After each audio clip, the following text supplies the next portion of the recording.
دوسری صدی ہجری میں جب عالم اسلام میں امام ابو حنیفہ اور امام مالک رحمہ اللہ کے علم و فضل کا بول بالا تھا، اس دور میں ملک شام کے علاقے میں ایک بچے کا جنم ہوا جس نے حصول علم کے سلسلے میں یمن، عراق اور مصر کے تھکا دینے والے اسفار کیے۔ اس نے امام ابو حنیفہ رحمہ اللہ کے شاگرد خاص امام محمد رحمہ اللہ اور خود امام مالک بن انس رحمہ اللہ سے فیض حاصل کیا، اور اس کے بعد سب سے پہلے قرآن، حدیث، اجماع اور قیاس کی بنیاد پر فقہ کے اصول ترتیب دیے۔ اس بچے کا نام محمد بن ادریس تھا، جسے آج دنیا امام شافعی کے نام سے جانتی ہے۔ امام شافعی کی ولادت 27 رجب المرجب سن ہجری 150 میں بلاد شام کے علاقے غزہ میں ہوئی، جو موجودہ فلسطین کا حصہ ہے۔ آپ کے اجداد قریش کے خاندان بنو ہاشم سے تعلق رکھتے تھے۔ اس طرح سے امام شافعی نبی آخر الزماں صلی اللہ علیہ وسلم سے نسبی تعلق رکھتے تھے۔ ائمہ اربعہ میں یہ اعزاز صرف امام شافعی کو ہی حاصل ہے۔ امام شافعی کا سلسلہ نسب شافع بن صائب نامی صحابی رسول سے ملتا ہے، جس کی وجہ سے آپ نے شافعی کو اپنے نام کا حصہ بنایا تھا۔ بعد میں یہی نام آپ کی شناخت بن گیا۔ امام شافعی کے بزرگ مکہ سے غزہ کس طرح پہنچے، اس ضمن میں واضح روایات نہیں ملتی، تاہم اندازہ لگایا جاتا ہے کہ عہد فاروقی میں ہوئی فتوحات میں جب شام مملکت اسلامیہ کا حصہ بنا، تب امام شافعی کے بزرگوں نے عرب سے شام کا رخ کیا ہوگا۔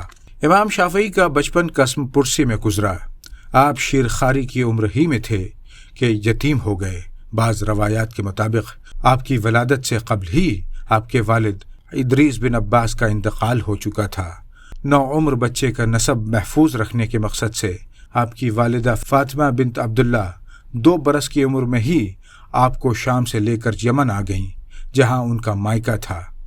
امام شافعی نے یمن میں 8 برس اپنے ماموں کے ساتھ گزارے اور اس دوران حفظ قرآن مکمل کر لیا۔ جب آپ کی عمر 10 برس ہو گئی تو آپ کی والدہ نے آپ کو مکۃ المکرمہ میں موجود آپ کے چچا کے پاس بھیج دیا تاکہ آپ اپنے اجداد کے شہر میں رہ کر علم حاصل کر سکیں۔ امام شافعی اپنے بچپن کے تعلق سے فرماتے ہیں کہ بچپن میں میری ساری توجہ صرف 2 باتوں پر تھی، تیر اندازی اور تحصیل علم۔ تیر اندازی میں مجھے اتنی مہارت حاصل ہو گئی تھی کہ میں 10 میں سے 10 نشانے صحیح لگا سکتا تھا۔ آپ کے چچا کے مالی حالات اتنے بہتر نہیں تھے، اس لیے حصول علم کے سلسلے میں امام شافعی کو دشواریوں کا سامنا کرنا پڑتا تھا۔ غربت اس حد تک تھی کہ آپ کسی عالم سے کوئی حدیث یا مسئلہ سنتے تو اسے نقل کرنے کے لیے کاغذ اور قلم تک میسر نہیں ہوتا، لہٰذا آپ پتھر، ہڈی یا کھجور کے پتے پر وہ حدیث یا مسئلہ نقل فرماتے۔ اپنی عمر کے ابتدائی دور میں امام شافعی شعر و ادب کے دلدادہ تھے، اور آپ کا کافی وقت جزیرہ نماء عرب میں زبان کی فصاحت و بلاغت کے لیے مشہور قبیلہ بنو حذیل میں گزرتا اور آپ انہی کے اشعار پڑھتے۔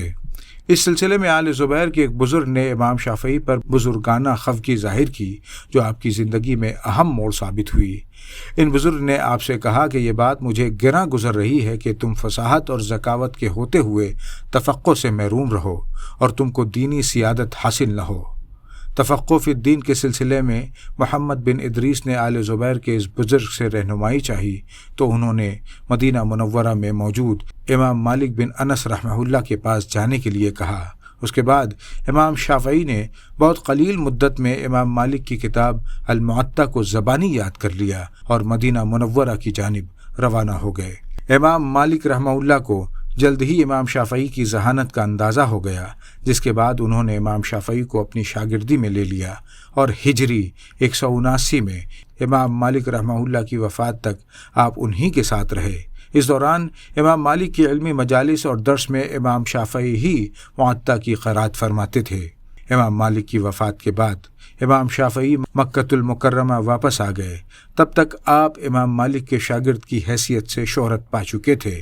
انہی ایام میں امیر یمن کی مکہ آمد ہوئی اور وہ امام شافعی کو اپنے ساتھ یمن لے گئے۔ اب وہاں کے علاقے نجران کا والی مقرر کر دیا۔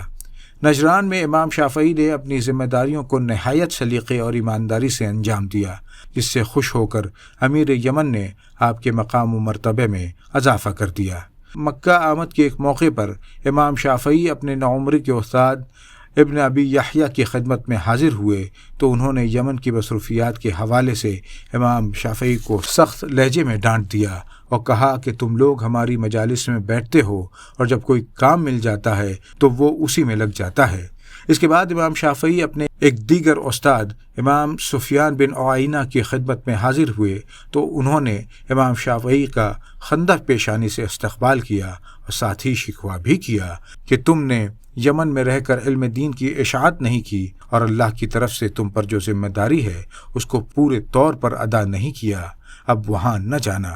امام شافعی کہتے ہیں کہ امام سفیان بن عیینہ کی نصیحت میرے لیے ابن ابی یحییٰ کی تلخ باتوں سے زیادہ کارگر ثابت ہوئی۔ امام سفیان بن عیینہ کے مشورے کے بعد یمن میں مقامی رقابتوں اور سازشوں سے تنگ آ کر امام شافعی نے سرکاری ملازمت ترک کر دی۔ مخالفین نے امام شافعی پر الزام عائد کیا تھا کہ سادات سے تعلق کی بنیاد پر آپ در پردہ زیدی مدعی خلافت یحییٰ بن عبداللہ کے حمایتی ہیں۔ اس الزام کی پاداش میں امام شافعی کو گرفتار کر کے الرقہ کے مقام پر لایا گیا، جہاں عباسی خلیفہ ہارون الرشید نے امام شافعی کے دلائل سنتے ہوئے آپ کو بے قصور قرار دیا اور آپ کی رہائی کا حکم جاری کیا۔ الرقہ میں ہی آپ کی ملاقات امام ابو حنیفہ رحمۃ اللہ علیہ کے خاص شاگردوں میں سے ایک امام محمد بن حسن شیبانی رحمہ اللہ سے ہوئی، جو بعد میں گہرے مراسم میں تبدیل ہو گئی۔ امام شافعی امام محمد کے مقام و مرتبے کا اظہار کرتے ہوئے کہتے تھے کہ میں نے امام محمد سے ایک اونٹ کے بار کے برابر احادیث سنی ہیں۔ اگر لوگ فقہا کے بارے میں انصاف سے کام لیں تو ان کو معلوم ہوگا کہ انہوں نے امام محمد بن حسن شیبانی جیسا فقیہ نہیں دیکھا۔ امام شافعی نے اپنی زندگی میں 6 عباسی حکمرانوں کا دور دیکھا۔ آپ کی حیات مبارکہ کے آخری ایام بغداد اور مصر میں گزرے، لیکن مکۃ المکرمہ سے جو تعلق تھا وہ ہمیشہ قائم رہا۔ بغداد کے قیام کے دوران امام شافعی کو وہ شاگرد میسر آئے جن میں سے ایک کو دنیا آج امام احمد بن حنبل رحمہ اللہ کے نام سے جانتی ہے۔ امام احمد بن حنبل امام شافعی کے متعلق فرماتے ہیں کہ اس نوجوان سے زیادہ کتاب اللہ کا فقیہ میری نظر سے آج تک نہیں گزرا۔ فقہ کا قفل بے کلید لوگوں پر جس شخص نے کھولا وہ شافعی ہی تو تھے۔ امام شافعی فرماتے تھے اگر میری کوئی رائے حدیث رسول اللہ صلی اللہ علیہ وسلم سے متصادم ہو تو لوگ میری رائے کو ترک کر دیں اور حدیث رسول اللہ صلی اللہ علیہ وسلم کو اختیار کریں۔ امام بخاری روایت کرتے ہیں کہ ایک مرتبہ ایک شخص نے امام شافعی سے کوئی مسئلہ دریافت کیا، جس پر امام شافعی نے جواب دیا کہ رسول اللہ صلی اللہ علیہ وسلم نے اس بارے میں اس انداز سے فیصلہ کیا تھا۔ تاہم اس شخص نے امام شافعی سے کہا کہ اس مسئلے میں آپ کی کیا رائے ہے؟ امام شافعی نے اس سوال پر برہمی ظاہر کی اور کہا تم مجھے عیسائیوں کے گرجے میں سمجھتے ہو یا یہودیوں کے معبد خانے میں، یا میں نے مجوسیوں کا لباس پہن رکھا ہے؟ میں کہہ رہا ہوں کہ رسول اللہ صلی اللہ علیہ وسلم نے ایسے فیصلہ کیا اور تم کہتے ہو کہ میری کیا رائے ہے؟ امام شافعی نے فقہ کے ایک منظم نظام کی بنیاد رکھی جو قرآن، سنت، اجماع اور قیاس پر مبنی تھا۔ آپ نے فقہ کے اصولوں کو واضح کرنے کے لیے الرسالہ نامی کتاب لکھی جو اصول فقہ کی اولین کتابوں میں سے ایک ہے۔ امام شافعی فقہ کے ساتھ حدیث کے بہت بڑے عالم تھے اور انہوں نے اس بات پر زور دیا کہ احادیث کو ان کی سند اور متن کے ساتھ جانچا جائے اور صحیح سند مل جانے کے بعد اسے من و عن قبول کیا جائے۔ آپ نے حدیث کو فقہی احکام کا بنیادی ماخذ قرار دیا۔ علم فقہ میں اعتدال کا راستہ اختیار کرنے کی تائید کی۔ امام شافعی کا قیاس کا استعمال بھی منفرد تھا جو صرف واضح شرعی دلائل کی موجودگی میں کیا جاتا تھا۔ امام شافعی کے مکتب فکر پر عمل پیرا لوگوں کو شوافع یا شافعی کہا جاتا ہے۔ آج دنیا کے 15% مسلمان فقہ شافعی پر عمل پیرا ہیں۔